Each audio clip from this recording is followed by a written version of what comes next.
Magandang umaga, Pilipinas. Magandang umaga sa inyo dyan, Aldo sa studio. At syempre, sa mga mamamayan nating babiyahe ngayong umaga na to, silipin na natin ang sitwasyon ng trapiko dito sa C5 Libis. Tayo ngayon ay nasa intersection nitong Fidel Ramos Access Road at C5. Kung nakikita ninyo, yung malaki na yung volume ng mga sasakyan, yan po yung pasampa ng area ng C5 Libis dyan sa may Eastwood.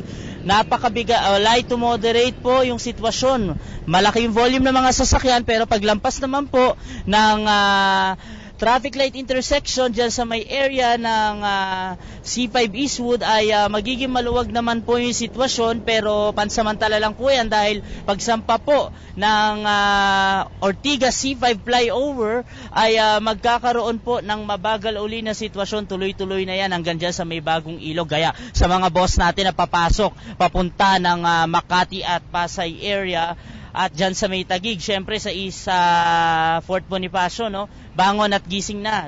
Pero kabaligtaran naman yung sitwasyon dito sa kabila, yung mga paakyat ng Cubao area at papunta ng Marikina, kung gagamit itong FBR Access Road ay maluwag pa yung sitwasyon hanggang sa mga oras na ito. Walang kaproblema ang inyong magiging biyahe.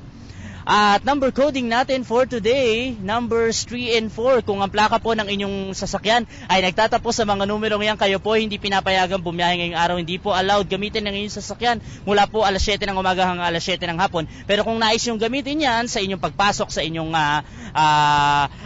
sa inyong trabaho or sa inyong klase, maaari ninyong gamitin yan mula alas 6 ng umaga hanggang alas 3 ng hapon. Pero sa mga lungsod po ng Makati at Las Piñas ay maghapon pong ipinatutupad yan ng walang window hours. At syempre, ito na ang paborito ninyo tuwing umaga, ang ating It's a Sign. Ayan, alamin natin kung gaano kapamilyar ang marami sa atin tungkol dito.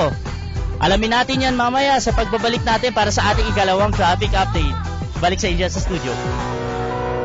Hi! Ako si Ria Fernandez. Mag-subscribe na sa PTV YouTube channel. I-click lang ang subscribe button.